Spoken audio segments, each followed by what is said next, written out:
اپنی وہ ایک بندہ جو خود ان پڑھ ہے وہ ایک عالم کی محفل میں جائے گا تو وہاں سے جو سنے گا اس کو صحیح مانے گا. تو ان کا علم تو وہی سنا سنایا علم تھا.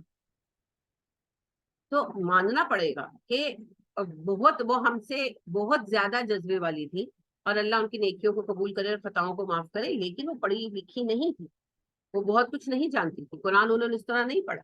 تو قرآن تو پرانا ہی ہے, قرآن تو نہیں نیا نہیں آیا, لیکن میری والدہ نے نہیں پڑھا اور میں نے اللہ کے فضل اور توفیق سے پڑھ لیا. تو اب جب پڑھ لیا تو میں یہ کہہ کر تو آنکھیں بند نہیں کر سکتی کہ میری امی ایسے نہیں کرتی تھی, تو نہیں یہ قرآن میں ہی کچھ معاذ اللہ غلطی ہے, یوں تو نہیں ہو سکتا. تو یہ سب سے بڑا مسئلہ آبا پرستی, نسل در نسل کیا ہم غلط کرتے آئے ہیں؟ جی ہاں کرتے آئے ہیں, کرتے آئے ہیں. کیا کیا جائے؟ اب اسی وجہ سے کیا ہم غلط رہیں گے کہ ہمارے اجداد ایسے نہیں کرتے؟ نہیں, ہمیں چیزوں کو چینج کرنا ہوگا according to the Quran, according to the Sunnah, ہمیں چیزوں کو بدلنا. معاملے میں سنتے ہی نہیں. اللہ سے مدد کی دعا کریں اور بس کہتے رہیں, آپ کچھ اور کر نہیں سکتے. ہمارے دو ہی کام ہیں, کہنا, دعوت دینا اور دعا کرنا. توفیق اللہ کی طرف سے ہے, توفیق نہ آپ دے سکتے ہیں نہ میں دے سکتی, توفیق من جانب اللہ. تو بہرحال جی نبی کریم صلی اللہ علیہ وسلم کی یہ جو پکار تھی, وہ کہتے ہیں خالی یہ صوت نبی تھی, یہ بجلی کا کڑکا تھا یا صوت ہادی, عرب کی زمین جس نے ساری ہلا دی. یہ پہلے خطبے کے بارے میں کہتے ہیں, یہ بجلی کا کڑکا تھا یا صوت ہادی, عرب کی زمین جس نے ساری ہلا دی. کہ نبی کی آواز تھی یا بجلی کا کڑاکا ہوا تھا, عرب ہل کر رہ گئے, اور واقعی ہل گیا. صرف ایک بات سے, صرف ایک پیغام سے, یہ پیغام ہلا دیتا ہے جی, بڑوں بڑوں کو ہلا دیتا ہے. اس کی قوت پر بھروسہ رکھیے, اس کی قوت پر بھروسہ رکھیے. حق طاقت ہوتا ہے, طاقت حق نہیں ہے. حق میں بہت طاقت ہے, مگر حق کی طاقت پر یقین رکھے اور پھر حق کے لیے ڈٹ کر کھڑے ہو جائے. ہار جیت کا فیصلہ تو اللہ نے کرنا ہے, لیکن یہ جملہ کتنا اثر کرے گا, یہ لا الہ الا اللہ کتنا اثر کرے گا, اس کا انحصار آپ کے اپنے یقین پر. جتنا ڈیپ یہ آپ کے اپنے اندر ہے نا, اتنا ہی اگلے کے اندر جائے, سوائے اس کے کہ اگلا اپنے کان بند کر, وہ پھر اس کی بد نصیبی ہے, ہماری تھوڑی. نبی کریم صلی اللہ علیہ وآلہ وسلم جیسے مبلغ کی زبان سے بھی دعوت حق کو قبول نہیں کیا. ابو جہل نے, ابو لہب نے, ابو طالب نے تو نفرت سے کان بھی بند نہیں کر رکھے تھے. آپ کو کیا لگتا ہے کہ ابو طالب سے بار بار بات نہیں کی ہوگی نبی صلی اللہ علیہ وسلم نے؟ خود سوچیں, کیا بار بار کنونس نہیں کیا ہوگا؟ اگر ابو طالب بھی ایمان لے آتے تو فرق نہ پڑتا, بہت بڑے لیول پر فرق پڑ سکتا. صرف ایک ابو جہل کی ہی یہ بات نہیں, لیکن ابو طالب کی راہ کی رکاوٹ بھی آبا پرست. لہذا آخر وقت میں, بالکل آخر میں, جب نبی اکرم صلی اللہ علیہ وسلم چچا کے پاس آئے, جب وہ آخری سانسیں لے رہے تھے, اور کہا کہ چچا اب بھی کلمہ پڑھ لیں, آپ کے لیے حجت ہو جائے. لیکن ابو جہل موجود تھا اور رتبہ موجود تھا, تو ابو جہل کہنے لگا, ابو طالب آخر وقت اپنے باپ دادا کا دن چھوڑ دو گے؟ آپ صلی اللہ علیہ وسلم نے پھر کہا چچا کلمہ پڑھ لیجیے. ابو جہل نے بھی جملہ دہرایا, ابو طالب آخر وقت میں باپ دادا کا دن چھوڑ دو گے؟ 3-4 بار دونوں نے اپنی بات دہرائی, نبی صلی اللہ علیہ وسلم نے بھی اور ابو جہل نے بھی. فائنلی ابو طالب نے کہا میں اپنے باپ دادا کا ہاتھ اٹھا دیا. علی کہتے ہیں ہاتھ اٹھایا اور کہا, یعنی کہ ہاتھ اٹھانے کا مطلب یہ تھا کہ چپ کر جاؤ, اور کہا میں اپنے باپ دادا کے دین پر. He has chosen his way himself. تو نبی صلی اللہ علیہ وسلم اٹھ گئے اور انہوں نے کہا میں نے آپ کو جتنی نصیحت کرنی تھی کر دی, اور پھر آپ صلی اللہ علیہ وسلم چلے گئے. پھر کچھ دیر بعد ہی ابو طالب کی وفات ہو گئی. آپ صلی اللہ علیہ وسلم شریک نہیں ہوئے, جنازے میں بھی شریک نہیں ہوئے. علی کو بھیجا, بیٹے تھے, اور خود علی بیان کرتے ہیں کہ جب جنازہ لے جایا جا رہا تھا، آپ اپنے گھر کے آگے صفا کی پہاڑی پر کھڑے رو رہے. آپ نے کہا چچا میں نے قرابت داری کا حق ادا کر دی، کہ جو میں کر سکتا تھا رشتہ نبھا دیا. اب آپ ایمان نہیں لائے، میں کیا کر سکتا. تو اس میں کچھ چیزیں سمجھنے کی ہیں. سب سے اہم بات تو آبا پرستی کا پتھر ہٹا دے رستے سے، کیونکہ اپنے حصے کا عذاب خود ہی جھیلنا ہے، وہ جھیلنے کسی نے نہیں آنا. اب قیامت کا دن وہ ہے کہ جب اس دن پھر یہ کہیں گے کہ ابا اماں بیٹا بہو بیوی سب جہنم میں چلے جائیں، میں بچ جاؤں، بس اسی رستے سے میں بچ جاؤں. لیکن اگر شرک ہے تو بچ نہیں سکتے، ممکن نہیں. بچنے کے لیے توحید درکار ہے، توحید کے بغیر کچھ نہیں. دوسری اہم بات یہ ہے، پہنچانے والا کتنا ہی قابل کیوں نہ ہو، اگر جس کو پہنچایا جا رہا ہے اسی کے دل پر تالا لگ گیا، اللہ نے مہر کر دیا، تو پھر کچھ نہیں ہو سکتا، کچھ نہیں ہو سکتا. لہذا کام کریں اور نتیجے اللہ پہ چھوڑ دیں، اللہ کو پتا. ایمان کون لائے گا یہ ڈیسیژن اللہ کریں گے، یہ ہم نے نہیں کرنا. اور تیسری اہم بات جو کہتے ہیں نا، پیر ہو جڑا سینے لاوے کہ سینہ روشن کر دے، ایسا پیر دنیا میں کہیں نہیں پایا جائے. اتنا آسان ہے نا، نبی صلی اللہ علیہ وسلم ابو طالب کو سینے سے لگا کے اور سینہ کیا کہتے ہیں قلب جاری کر دیا. قلب جاری کر دیتے ابو طالب پر؟ نہیں جی سوری، ایسا کوئی طریقہ نہیں ہے. یہ طریقہ ہے، بالکل ہے، مگر یہ طریقہ جبرائیل سینے سے لگا کر محمد کا قلب جاری کرتے ہیں صلی اللہ علیہ وسلم. ایک طرف جبرائیل ہے اور دوسری طرف خاتم المرسلین. یہ اللہ کا طریقہ ہے. وہ جبرائیل ہیں جو سینے سے لگا کر قلب جاری کرتے ہیں، اور وہ قلب بھی محمد کا قلب ہونا چاہیے صلی اللہ علیہ وسلم. وہ قرآن جو پہاڑ پر اتارا جاتا، جبل لرأیتہ خاشعا متصدعا من خشیت اللہ. کیوں؟ اس پر اگر قرآن ہوتا تو اسے ریزہ ریزہ ہوتا دیکھتے، مگر قلب محمد نے تو اس قرآن کو جھیل لیا صلی اللہ علیہ وسلم. دل پر اترتا، نبی صلی اللہ علیہ وسلم کے قلب پر اترتا تھا قرآن. تو پھر وہ جی معجزانہ باتیں ان کو دلیل مت بنائیں. وہ تو پھر نبی صلی اللہ علیہ وسلم ایک دفعہ قرآن سنتے تھے جبرائیل سے تو یاد بھی ہو جاتا تھا، پھر ہمیں کیوں نہیں یاد ہوتا. تو نبی کریم صلی اللہ علیہ وسلم اپنی زندگی کے معمولات میں ہمارا رول ماڈل ہے، مگر جو نبوی مسند کے اعتبار سے، منصب کے اعتبار سے آپ کو خصوصیات ملی ہیں وہ آپ کی ذاتی ہیں. جیسے آپ صلی اللہ علیہ وسلم نے، آپ جو ہے تہجد پڑھ کر آپ لیٹے اور آپ کی آنکھ لگ گئی اور اٹھے اور ایک مرتبہ فجر پڑھانے چل گئے. ویسے نارملی آپ وضو کر کے جاتے تھے، آپ اٹھے اور نماز پڑھانے چلے گئے. تو آپ آئے تو عائشہ نے آپ سے کہا کہ آپ سونے گئے تھے، تو آپ نے کہا عائشہ میں سوتا بھی ہوں تو میرا دل جاگتا ہے.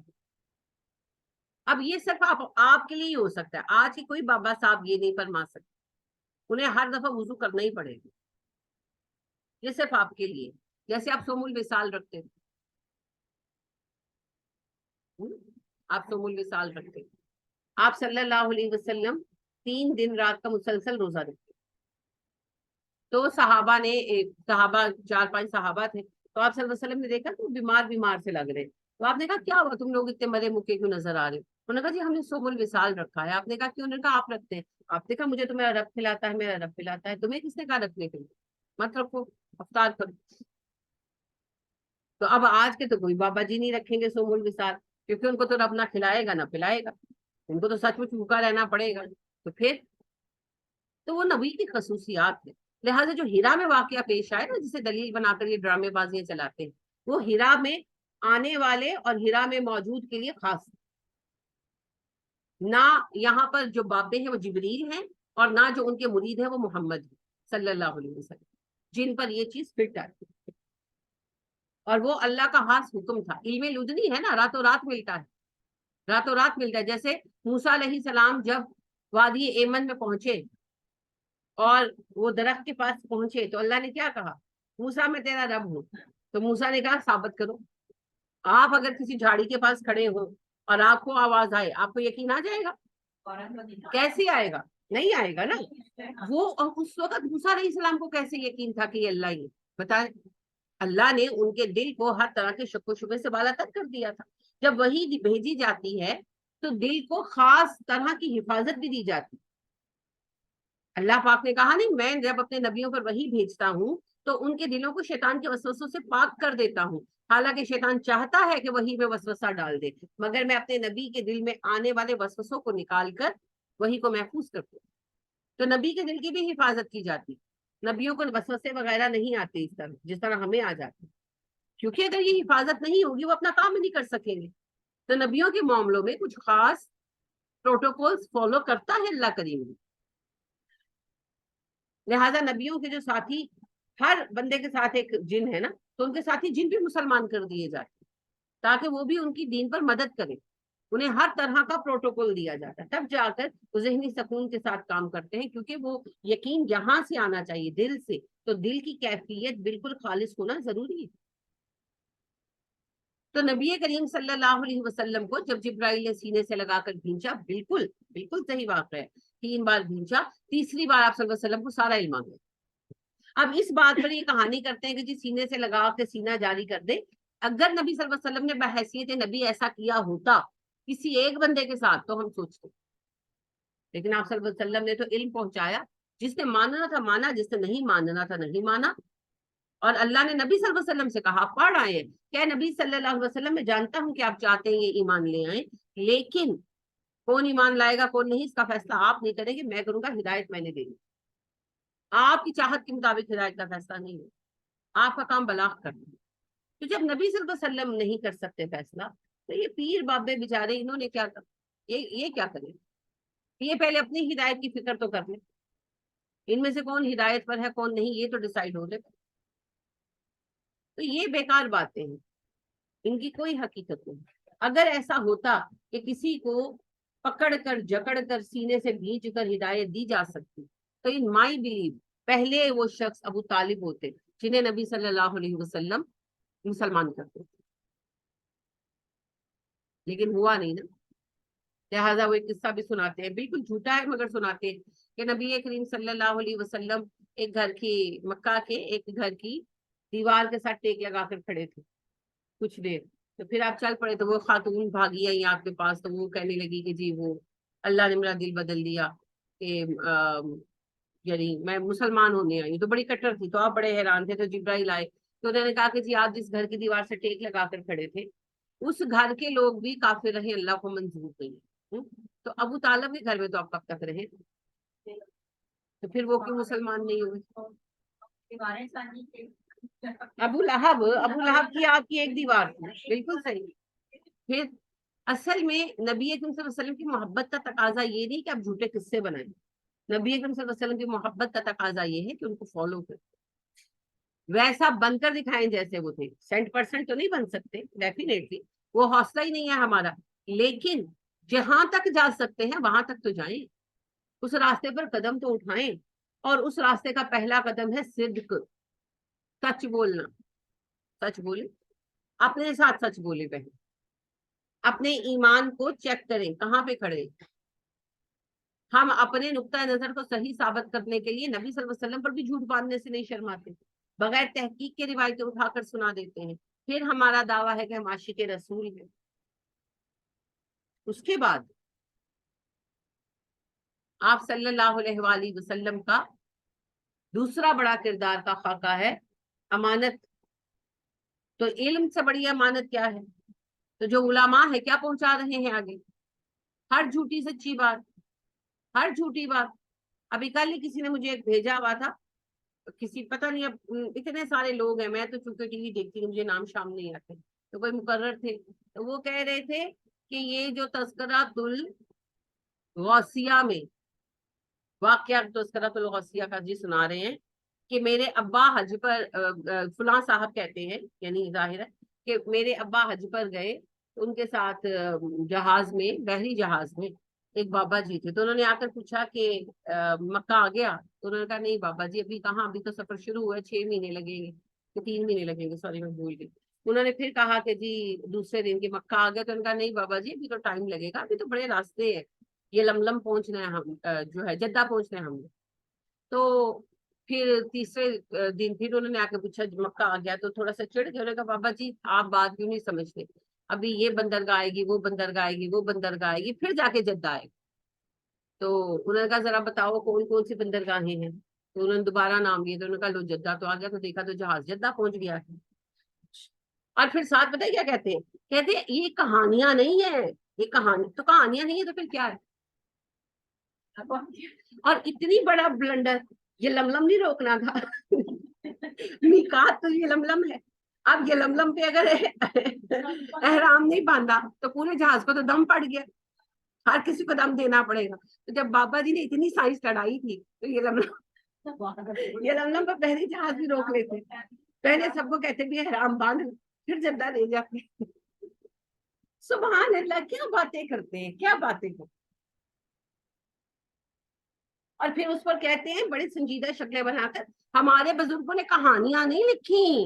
اور بھائی کہانیوں میں بھی اس سے زیادہ لاجک ہوتا, کہانیوں میں بھی اس سے زیادہ لاجک ہوتا. کہانیاں ہیں اور کیا ہے, اور کیا ہے.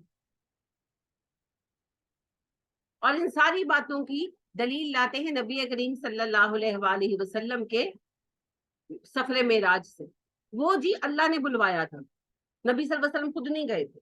اور اللہ نے کہا بھی یہی کہ پاک وہ ذات ہے جو اپنے بندے کو لے گئی. سبحان الذی اسری بعبدہ لیلا, پاک وہ ذات ہے جو لے گئی اپنے بندے کو راتوں رات. تو وہ اللہ کا اہتمام تھا. اس بات کو, وہ معجزہ تھا نا, معجزہ. تو معجزہ نبیوں کے لیے ہوتا ہے, اس کو امت کے لیے عام کیسے کر سکتے ہیں, ہر ایک کے لیے. اور نبی صلی اللہ علیہ وسلم تو نبی تھے, جبرائیل آئے لے کر گئے, اور سب نے یہی کہا کہ امپاسبل ہے, کیسے ہو سکتا ہے. لیکن بابا جی ہر ایک جو ہے وہ اپنی مرضی سے جدھر چاہیں جہاز لے کر جائیں, کھوتے لے کر جائیں, گھوڑے لے کے جائیں, وہ ہو رہے قافلے جا رہے ہیں, جس کا جو دل چاہ رہا ہے وہ اڑا کے پہنچ رہا ہے. ہاں, ان کو تو جبرائیل کی بھی ضرورت نہیں ہے. یہاں پڑھے, ہاں جی مدینہ میں پڑھ رہے ہیں, بالکل بالکل ایسے ہی ہے جی. جو ظہر جو ہے وہ ہندوستان کی مٹی میں ادا کرتے ہیں, اور اثر جو ہے وہ مدینہ کی خاک میں ادا کرتے ہیں. اڑے پھرتے ہیں جدھر دل چاہتا ہے.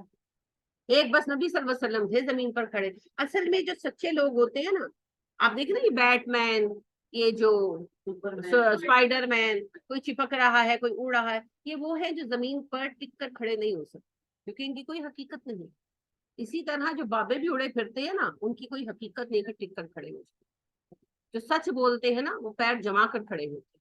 اسی لیے ہم دیکھتے ہیں کہ ایک صحابہ کا گروہ آتا ہے اور سوالوں کا پتا چلتا ہے نبی صلی اللہ علیہ وسلم کو کہ وہ مسجد کے قریب والے گھر خرید رہے ہیں. آپ کہتے ہیں مجھے پتا چلا تو مسجد نبوی کے قریب ہی گھر خرید رہے ہیں.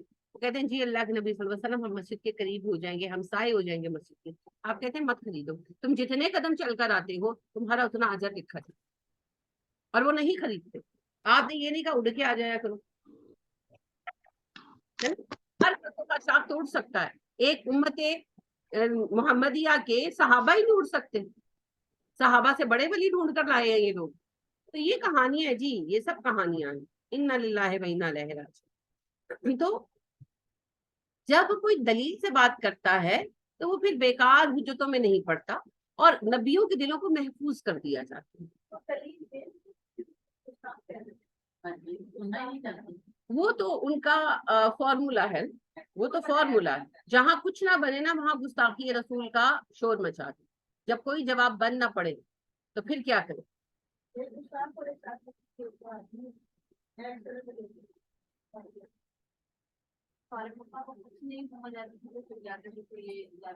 جادوگر ہے, بالکل جی بالکل. اصل مسئلہ یہی ہے, جب کوئی جواب بن نہ پڑے, جب دلیل سے کاٹ نہ سکو رستہ, تو پھر یہ گستاخ رسول ہیں, یہ وہابی ہے, اس کا برین واش کر دیا ہے والی باتیں شروع کر. That is the end of the conversation ان کے لیے. تو میں عرض آپ سے یہ کر رہی تھی کہ نبی کریم صلی اللہ علیہ وآلہ وسلم نے سب کو تعلیم دی, جس نے چاہا قبول کیا. اللہ نے کہا بھی یہی نا, جن سے کہو یہ قرآن ہے, جس کا دل چاہے اب اسے قبول کرے. بار بار کہا گیا یہ قرآن ہدایت کے لیے اترا ہے, جس کا دل چاہے اللہ کی طرف اپنا رستہ بنا.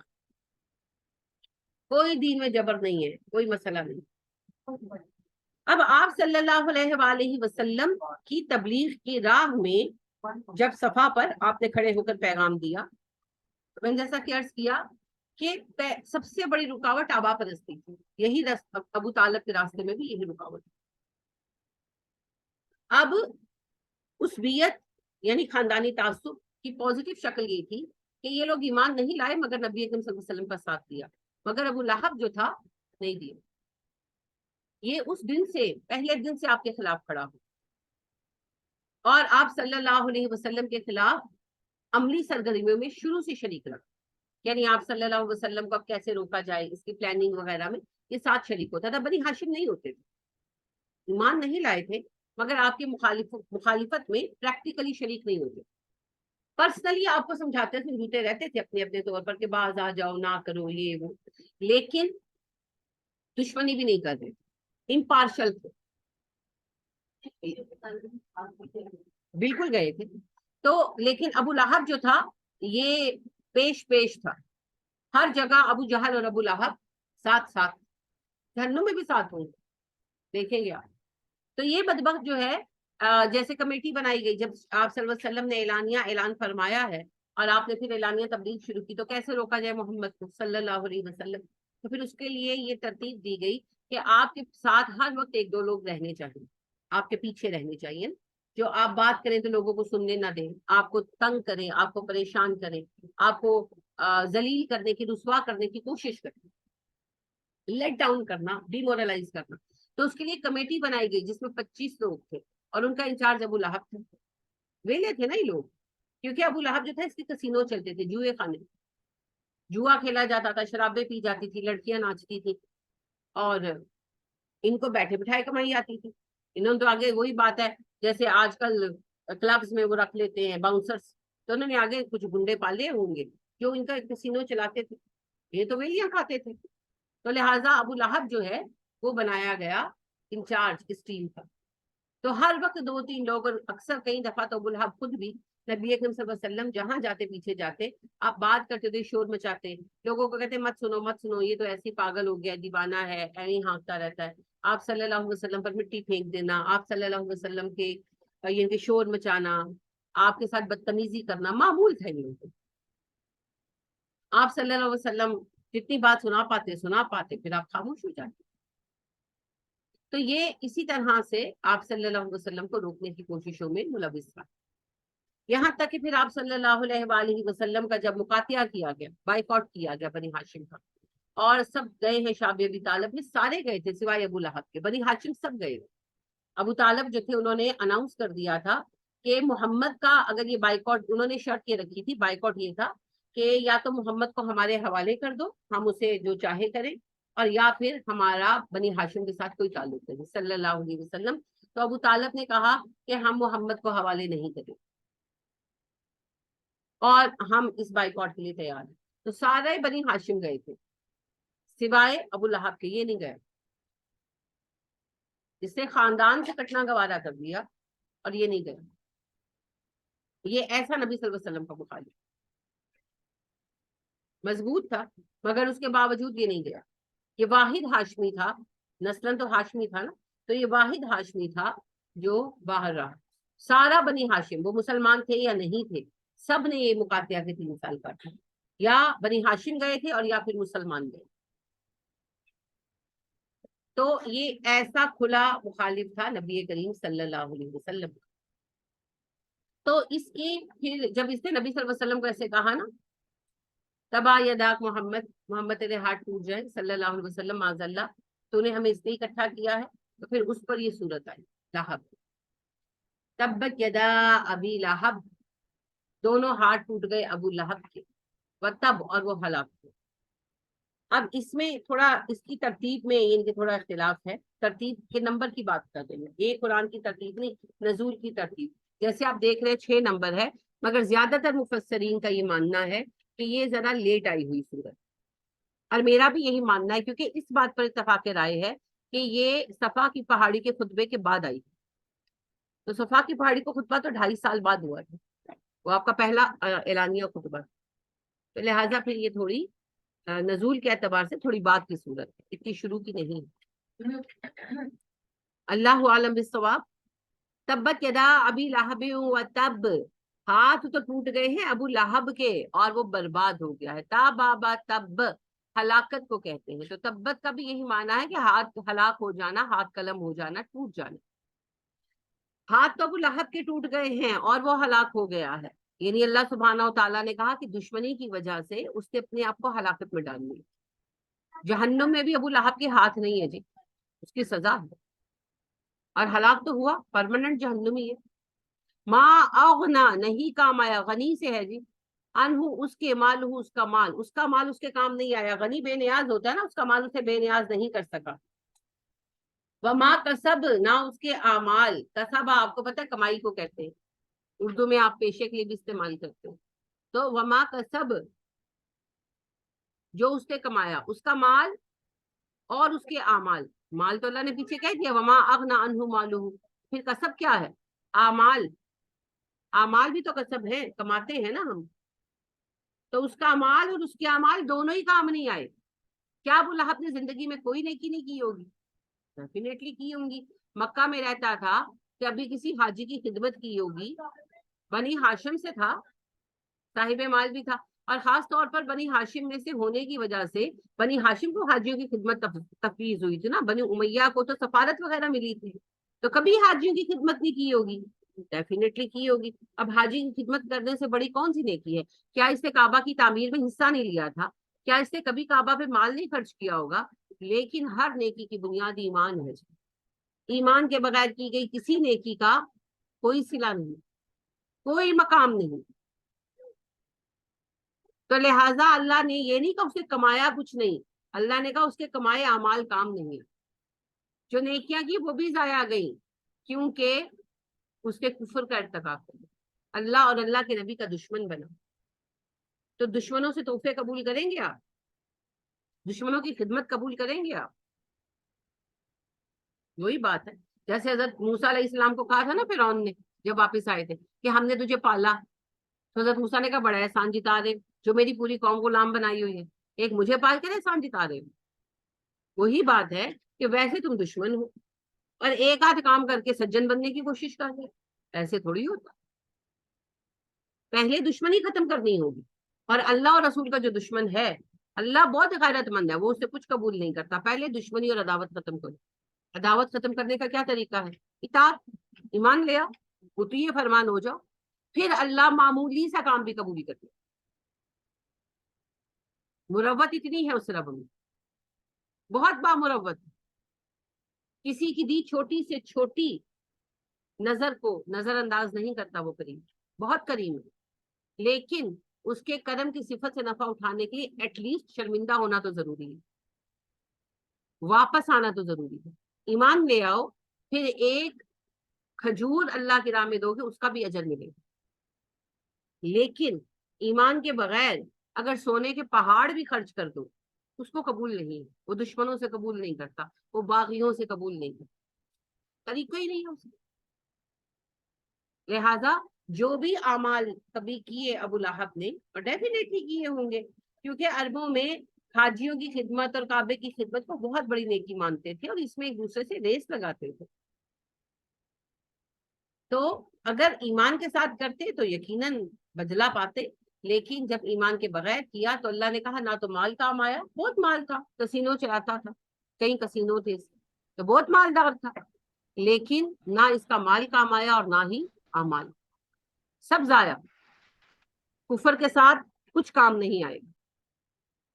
سیسلا، ان قریب وہ جلے گا، نارن آگ میں، ذات لہب شعلے والی. لہب اصل میں شعلے کو ہی کہتے ہیں.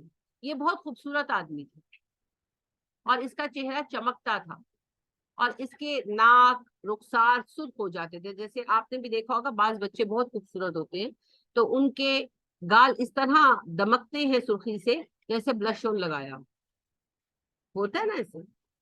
تو یہ بھی ایسا ہی تھا. اللہ نے اسے اتنا خوش شکل بنایا تھا کہ اس کے ہونٹ، اس کے گال، خاص طور پر گال دہکتے تھے. تو اسی سے پھر اس کو ابو لہب کہا گیا کہ اس کا تو منہ جو ہے ایسے سرخ ہوتا ہے، اس کے رخسار، اس کے لب کہ جیسے آگ کے شعلے. جیسے آپ اردو میں ٹرم استعمال کرتے ہیں آتشی رخسار، دہکتے رخسار. وہی مانا تھا. تو لہب شعلے کو کہتے ہیں. ان قریب وہ ایسی آگ میں جلے گا جس میں شعلے بھڑک رہے ہوں گے. جہنم کی آگ جی. اللہم انی اعوذ بک من عذاب النار اللہم لا تجعلنا منہم. اللہ ہمیں ان میں شامل نہ کرے, آمین. وامراتہ, اور اس کی بیوی بھی, اس کی بیوی بھی ام جمیل. اتنی خوبصورت تھی وہ بدبخت عورت بھی کہ اس کو ام جمیل کہا گیا. حسن کی ماں, کوئی بیٹا نہیں تھا جمیل اس کا, اس کے حسن کی وجہ سے اس کا لقب پڑ گیا تھا. یہ کنیتیں نہیں ہے, نہ ابو لہب کنیت ہے نہ ام جمیل کنیت, یہ ان دونوں کے لقب ہیں اور حسن کی وجہ سے, یعنی کہ چاند سورج کی جوڑی بن تھی گویا لوگوں کے نزدیک. لیکن جہنم, اللہ کہتے ہیں اس کی بیوی بھی جہنم میں جائے گی, کیونکہ نبی صلی اللہ علیہ وسلم کی دشمنی میں پیش پیش. آپ صلی اللہ علیہ وآلہ وسلم کے ہمسائے تھے, دیوار ایک تھی دونوں, بہت ستاتے تھے. گند آپ کے صحن میں پھینک دیتے, جانور قربان کرتے, یعنی کہ کھانے کے لیے جانور ذبح کرتے تو اوجڑی آپ کے صحن میں پھینک دیتے. بہت ستاتے تھے آپ.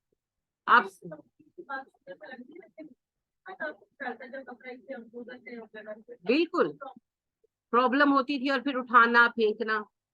آپ صلی اللہ علیہ وسلم, اب ظاہر ہے اس زمانے میں صحن بھی جو ہوتے تھے کچن ہی ہوتے, کچن بھی صحن ہی ہوتے تھے, اوپن چولہے ہوتے تھے نا مٹی کے, وہی تھے. پانی نہیں ہوتا تھا تو گند پھینکتے, اکثر ہانڈی میں گند پڑ جاتا.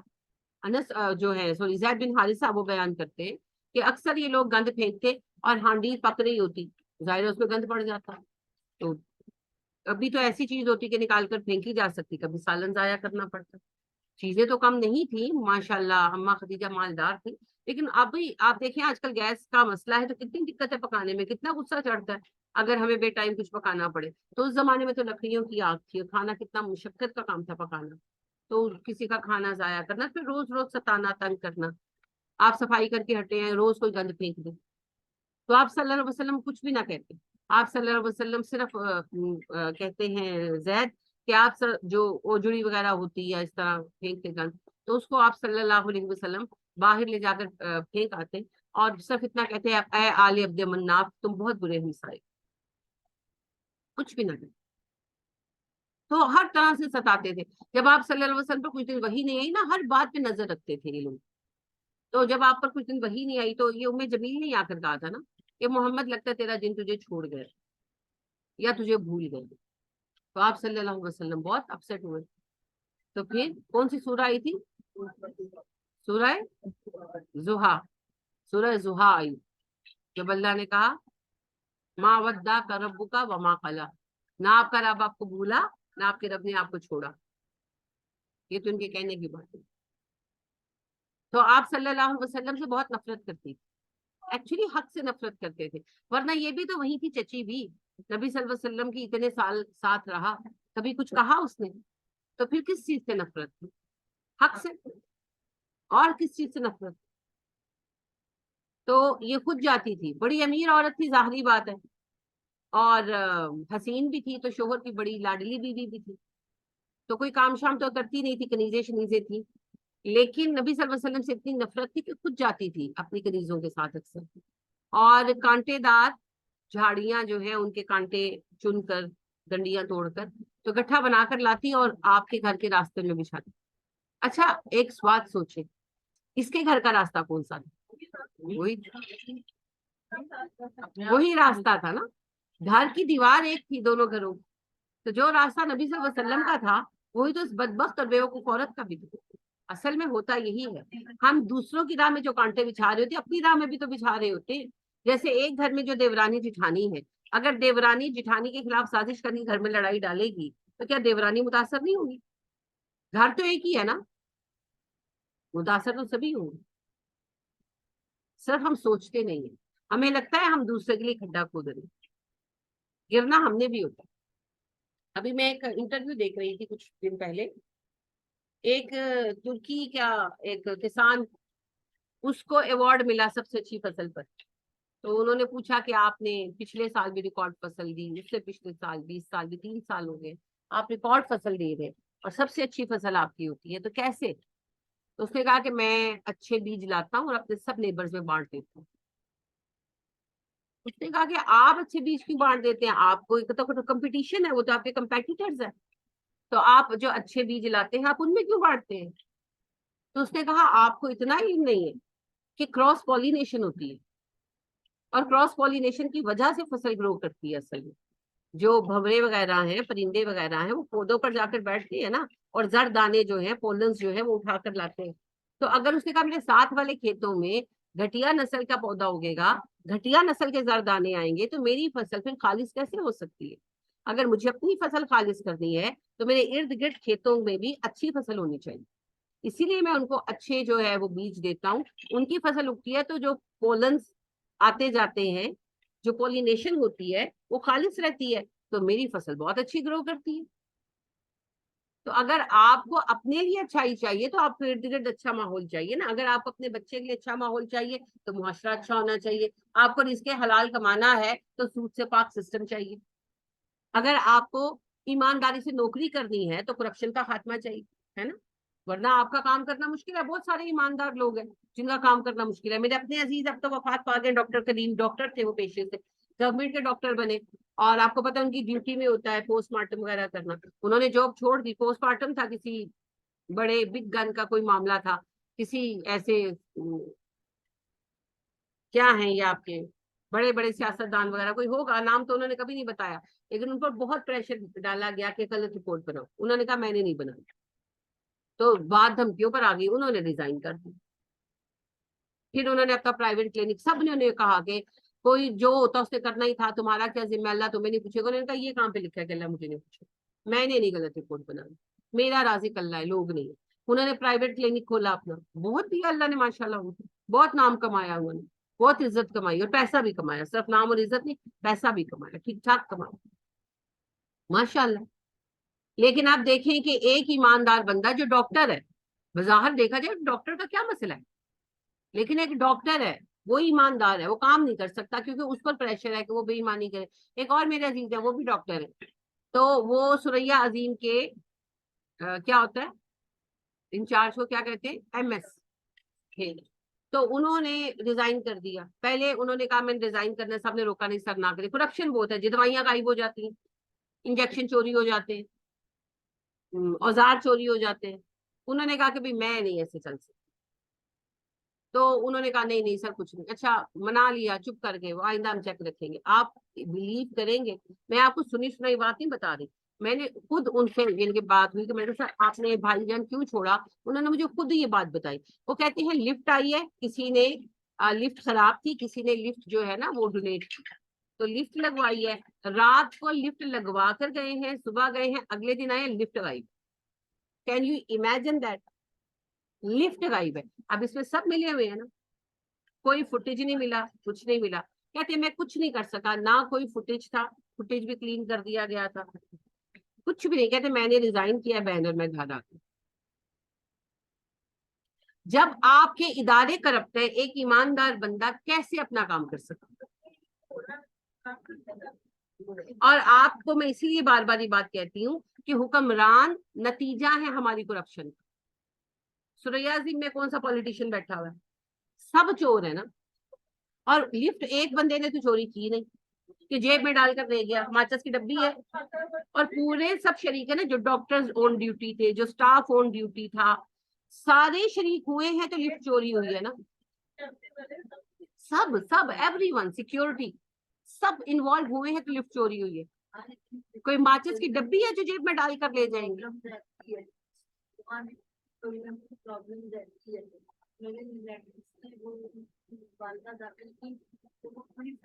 فیملی آئی اور جب وہ کرنے لگے تو میرے خیال سے ویٹ زیادہ ہو گیا, سب آ گئے نا لفٹ پہ, ایک تو نکل گئے, باقی سب آ گئے. وہ اس نے 2 جھٹکے کھائے لفٹ میں, اور سب کی ٹانگیں ٹوٹ گئی. یہ ثریا عظیم کا واقعہ ہے, وہ تقریباً 4 سال پہلے کا.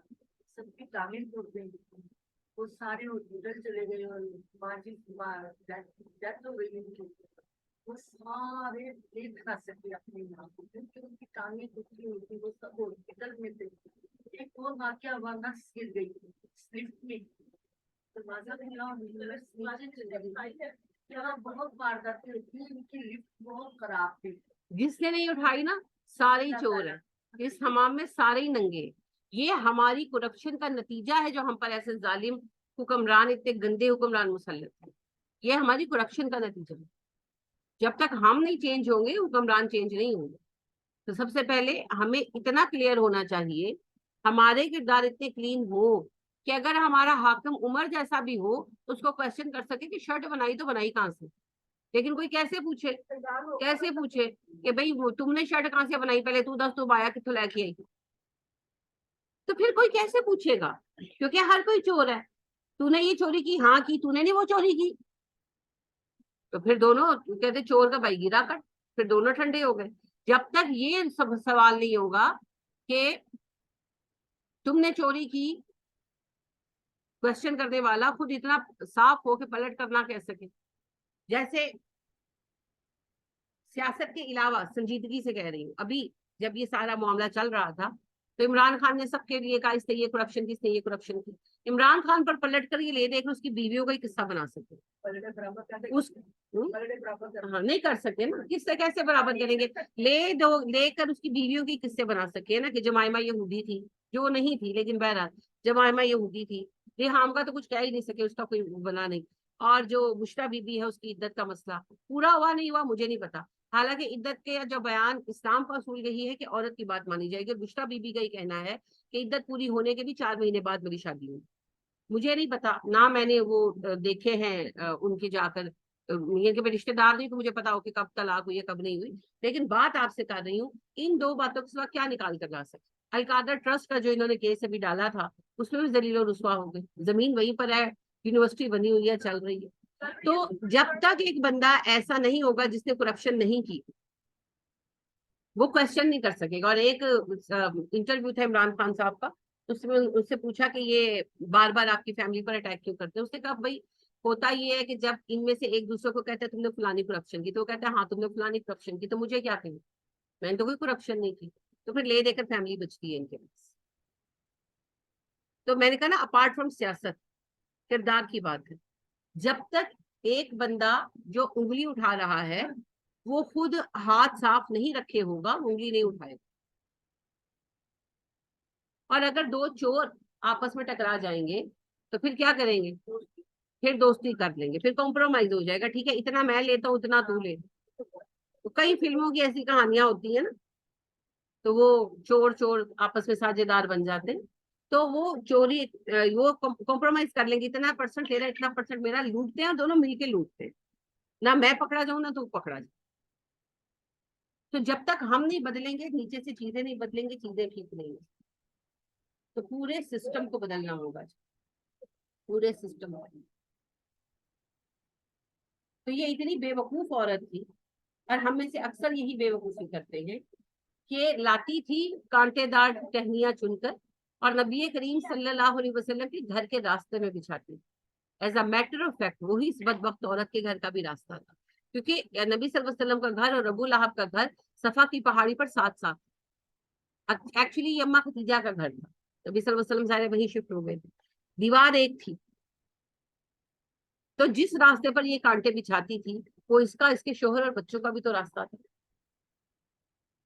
لیکن یہی بات ہم مس کر جاتے ہیں کہ جب ہم کسی کے لیے برا کرتے ہیں تو اس میں ہم خود بھی وہی نقصان اٹھا رہے ہوتے ہیں, مگر ہمیں شعور نہیں ہوتا. شعور آتا ہے کبھی جا کر, اور کبھی کبھی بھی نہیں آتا, جیسے ان بدبختوں کو مرتے وقت تک نہیں آیا. اتنا نفرت کرتی تھی آپ صلی اللہ علیہ وسلم سے, اور در حقیقت یہ نفرت کس سے تھی, سچ سے, حق سے, اللہ کی آیات سے, اللہ کی وحدانیت سے نفرت. اور میں حیران ہوتی تھی کیسے ہو سکتا ہے, مگر آج میں اپنے لوگوں کو دیکھتی ہوں کہ انہیں حق سے اتنی نفرت ہے. آپ بات کریں غوث اعظم کی, آپ بات کریں داتا صاحب کی, کھل اٹھتے ہیں.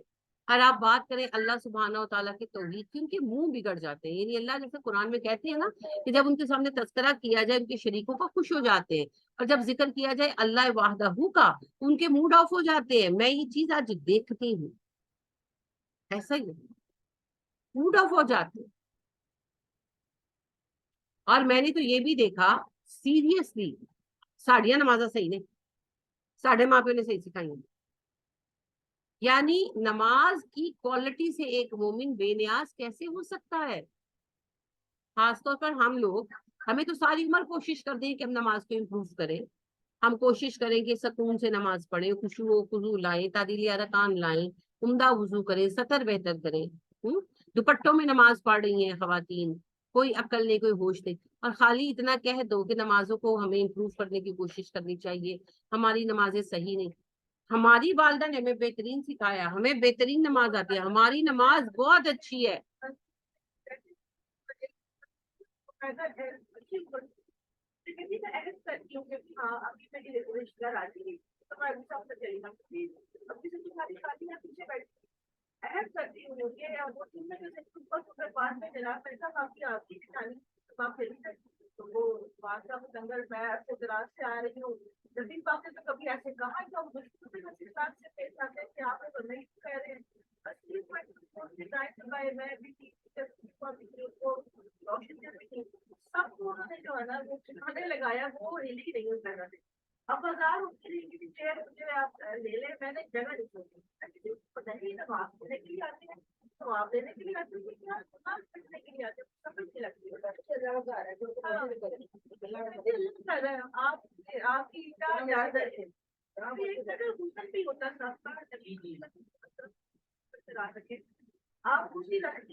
اصل میں بنیادی غلطی پر سب کچھ بیس کرتا ہے. بنیادی غلطی ہے کرسی، کرسیاں ہی نہیں ہونی چاہیے. کیا ایک بندہ عذر کی نماز کرسی پر بیٹھ کر پڑھے گا؟ یہ عذر، ہر عذر کو کرسی کا عذر کیوں بنا دیا جائے؟ تو اصل مسئلہ کرسی کا ہے.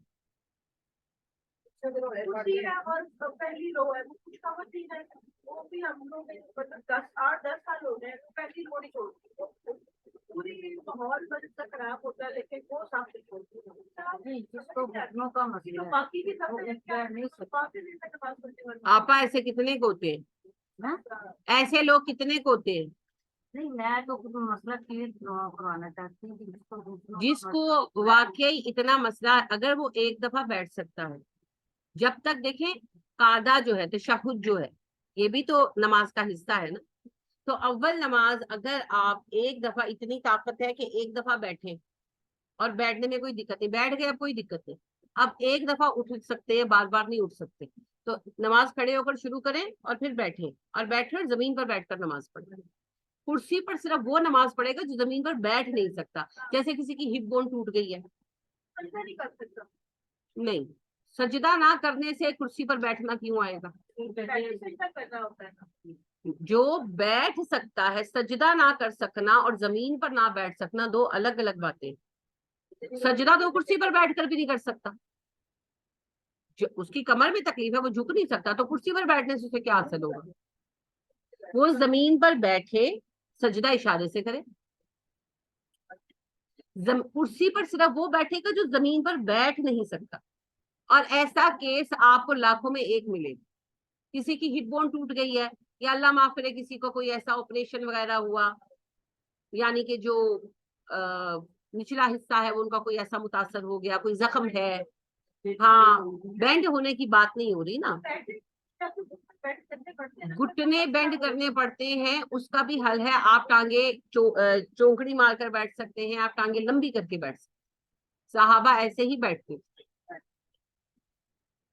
جو بیٹھ نہیں سکتا زمین پر، اس کے کولے پر کوئی زخم ہے، وہ بیٹھ نہیں سکتا، اس کو کوئی بواسیر کی ایسی تکلیف ہے، وہ بھڑ گئی ہے، جن لوگوں کو شدید ہوتی ہے وہ بھڑ جاتی ہے، ایسے وہ دانے بن جاتے ہیں، وہ بےچارے بیٹھ ہی نہیں سکتے.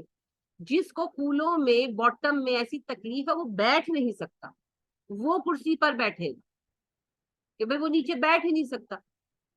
یا پھر ایسی کوئی بیک کی پرابلم ہو گئی ہے کہ ایک دفعہ بیٹھ گئے تو پھر اٹھا ہی نہیں جاتا، بالکل ہی نہیں اٹھا جاتا، تو رعایت. باقی کوئی عذر کرسی کا عذر نہیں ہے. عذر کی نماز زمین پر بیٹھ کر پڑھی جائے گی انٹل اور انلیس کہ زمین پر بیٹھ نہیں سکتے.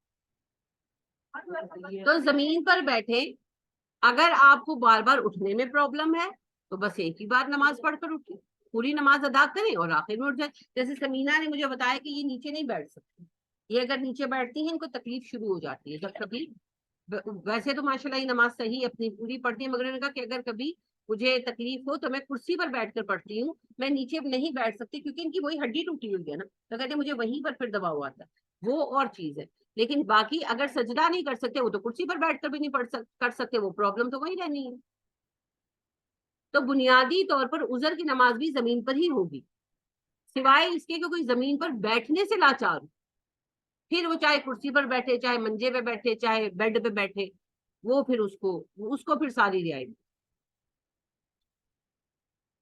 تو لہٰذا یہ کرسیاں ہونی نہیں چاہیے، سارا مسئلہ یہیں سے بنتا ہے۔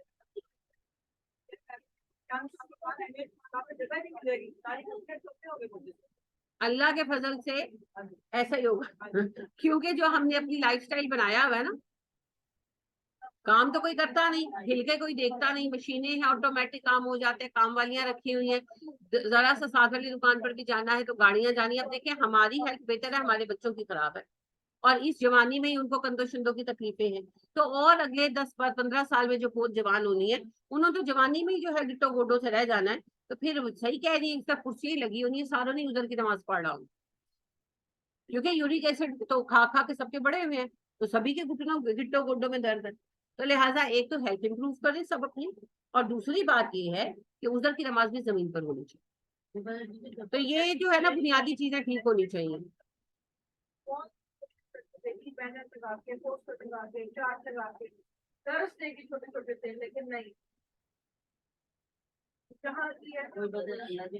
سب سے اہم بات یہ ہے جب تک انتظامیہ جو ہے وہ خود مسجد اللہ کے لیے نہیں بنائے گی نا، تب تک چیزیں درست نہیں ہوں گی۔ مساجد بھی تو گروہوں کی ہیں، انتظامیہ بھی تو قبضہ گروپی ہے، تو جیسی روح ویسے فرشتے، جیسی انتظامیہ ویسے نمازیں، خرابی نا اوور آل پھیلی ہوئی، اس کو بنیاد سے درست کرنے کی ضرورت ہے۔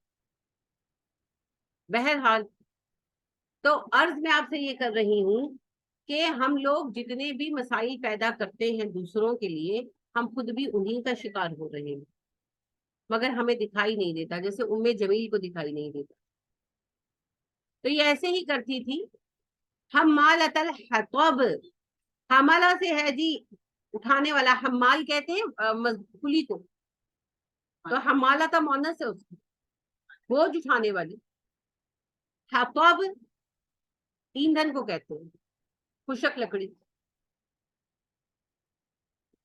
خشک لکڑیاں اکٹھی کر کے لانے والی، اس کی بیوی جو بڑی خشک لکڑیاں چن کر لاتی تھی، میں نے بتایا نا کانٹے دار ٹہنیاں توڑ توڑ کر گٹھا بنا کے لاتی تھی، تو اللہ کہتے ہیں بڑا شوق ہے نا اس کو، تو یہی حال ہوگا جہنم میں بھی، اس کے پیٹھ پر یہ بوجھ لادا گیا ہوگا۔ فی جیدہا، اس کی گردن میں ہے، حبل رسی من مسد، بٹی ہوئی، مونج کی بٹی ہوئی رسی۔ اس زمانے میں نائلن وغیرہ کی رسی تو ہوتی نہیں، تو اصل مونج جو ہے نا اس کی رسی بٹی جاتی تھی۔ کبھی آپ لوگوں نے بچپن میں ادوین کے لیے اصل رسی کا استعمال دیکھا؟ چار پائیوں میں ادوین ڈالی جاتی ہے، تو اس کے لیے اصل رسی سیبا، اس کا استعمال دیکھا؟ تو کبھی اس کو کسا، کبھی اتفاق ہوا؟ اس کی چھلکرے چکی نا ہاتھوں میں زخم کر دیتی، نیچرل ہے نا، مضبوط بہت ہوتا ہے، لچک نہیں ہوتی، اور اس کے جو بال ہوتے ہیں وہ بہت سخت اور کھردرے ہوتے ہیں، اور وہ ہاتھوں کو نشان ڈال دیتے ہیں۔ جس بیچارے کی باری ہوتی تھی کہ آج تم نے سب کی دوائیں کسنی ہے، تو اس کے ہاتھوں پہ لاسیں پڑ جاتی تھی، جینوئنلی پڑ جاتی تھی، وہ ہاتھ زخمی ہو جاتے تھے، نشان پڑ جاتے تھے، لاسیں لازمن پڑتی تھی۔ وہ جب کھینچتے تھے نا، تو وہ اس کے کھینچنا تو ہے، کھینچنا ہے، اور ادوین کو کسنے کے لیے پورا زور لگا کے کھینچنا ہے، تو جب وہ کھینچتے تھے تو وہ جہاں جہاں رسی چلتی تھی وہ وہاں نشان چھوڑ جاتی تھی۔ بالکل بالکل۔ تو اب یہ آپ دیکھیں، یہ اتنی نازوں پلی بیگم تھی ابو لہب کی، مگر یہ وہ مونج کی رسی لے کر جاتی تھی، کیونکہ اس زمانے میں رسی ہوتی یہ تھی، اس کے ساتھ باندھتی تھی، پھر اس کو اپنی کمر پر لاد کر کندھوں پر ڈال کر تو لے کر آتی تھی۔ اب رسی تو اس کو بھی چکتی ہو، تو جذبے دنیا میں جو ہے نا کام کرا دیتے ہیں، خواہ وہ محبت کا ہو یا نفرت کا ہو، نفرت بھی طاقت ہے، لہٰذا اسے بھی ضائع نہیں کرنا چاہیے۔ تو نفرت کیا کرے شیطان سے، یہ نا آپ کو شیطان سجھاتا ہے، جو آپ میں سے آدھے سے زیادہ لوگوں کا مسئلہ ہے. مجھے زندگی میں کس نے پریشان کر رکھا ہے؟ فلاں نے یا فلاں نے. نہیں، کوئی کسی کو پریشان نہیں کرتا. یہ سجھاؤ آپ کو شیطان دے رہا ہے. وہ آ کر آپ کو کہتا ہے یہ ہے تیری پریشانی کا سبب. نہیں، اپنی پریشانی کا سبب میں خود ہوں، کیونکہ میں نے اس کو اپنا مد مقابل بنا رکھا ہے. اور خاص طور پر جب آپ کا مد مقابل آپ کے لیول کا بھی نہ ہو، تو پھر ہونا پتا ہے کیا چاہیے. وہ ایک بار کہتے ہیں نا گلہری سے، تجھ کو ہو شرم نہیں، گلہری پہاڑ سے کہتی ہے کہ تجھ کو ہو شرم تو پانی میں جا کے ڈوب مر. کم از کم اپنا کمپیٹیٹر تو اپنے لیول کا چنو. انسان کے لیول کی پہچان اس کے کمپیٹیٹر سے ہوتی ہے. آپ کا کمپیٹیٹر کون ہے؟ آپ کی دیورانی، آپ کی جٹھانی جو ان پڑھ، آپ کی سوتن جو ان پڑھ ہے، اس سے کچھ پتا نہیں. یہ لیول ہے آپ کی کام والی، آپ کی ساس جو ان پڑھ گوار عورت رہی ہے، جنہیں کچھ بیچاری کو نہیں ملا زندگی میں، ایک محروم زندگی گزاری ہے اس عورت. آج اس کو چیزیں مل گئی ہیں، ظاہری باتوں سے ایک بڑی محروم زندگی گزاری. اب اس کے بیٹے کمانے لگ گئے، کام بڑھ گیا، اب وہ ان کے اندر وہ مڈل کلاس سے جاتی ہے، وہ محروم ہی نہیں جاتی، وہ کوئی چیز نہیں دیتی. آپ اس کو کمپیٹیٹر بنا کر بیٹھے ہیں تو یاد رکھیں آپ کا لیول گرتا جائے، آپ اور نیچے آتے جائیں گے، کیونکہ انسان اپنے کمپیٹیٹر کے لیول پر ہی آتا. آپ کا کمپٹیشن بتاتا ہے ہو آر یو. تو اپنے آپ کو نا خود جج کیا کریں کہاں کھڑے. ہاں، کمپیٹیٹر بنانا ہے، کیونکہ کمپٹیشن کے بغیر آپ گرو نہیں کر سکتے. لیکن جو کمپٹیشن آپ نے بنایا ہوا ہے وہ گرو نہیں کرتا، وہ گرا دیتا ہے. وہ تو نیچے سے نیچے وہ تو جڑ ہی کاٹ دیتا ہے آپ کی. کمپیٹیٹر ہے شیطان. شیطان نے کتنا اچھا کمپیٹیٹر چنا، انسان. کمپیٹیٹر صحیح چنا ہے اس نے. اگر وہ ڈائی ہارڈ ہے تو انسان بھی ہار نہیں مانتا. مانی آج تک انسان نے ہار نہیں مانی. انسان بھی ہار نہیں مانتا. انسان کے بچے کو روکنا دنیا کا سب سے مشکل کام. بچہ ہوتا ہے. میں وہی حیران ہوتی سیریسلی، اپارٹ فرام مذاق، سیریسلی، کہ جب جو لوگ بچے اٹھاتے ہیں میں حیران ہوتی ہوں ان کی مہارت پر. بچے کو اس کی مرضی کے خلاف کچھ کرانا کتنا مشکل ہے. یعنی اگر ایک بچہ آپ اٹھانا چاہ رہے وہ نہیں آنا چاہ رہا تو اٹھا کے دکھاؤ، وہ سب میں شرمندہ کرا دے گا، وہ اتنا روئے گا. آپ کو صفائی دینی پڑے گی، میں نے تو کچھ نہیں کیا. تو جو اٹھاتے ہیں وہ کتنے ماہر ہوتے ہیں. اور ان میں میرا خیال ہے کوئی خاص، جیسے بعض لوگوں سے جانور جلدی اٹیچ ہو جاتے ہیں، ان بدبختوں سے شاید بچے زیادہ اٹیچ ہو جاتے ہیں. پتہ نہیں کیسے وہ اٹھاتے ہیں بچوں کو. انسان کے بچے کو قابو کرنا سب سے مشکل ہے. کبھی آپ کا بچہ اپنا بچہ ضد میں پڑ جائے، ہاتھ پکڑیں گے وہ ٹانگیں مارے گا، ٹانگیں پکڑیں گے وہ سر مارے گا، کچھ نہیں تو تھوک دے گا. آپ انسان کے بچے کو کہاں سے قابو کریں گے؟ آپ اس کو ہر طرح قابو کر لیں، کوئی چیخنا شروع کر دے گا. اب کیا کرو گے؟ منہ پہ ٹیپ لگاؤ گے؟ کیا کرو گے؟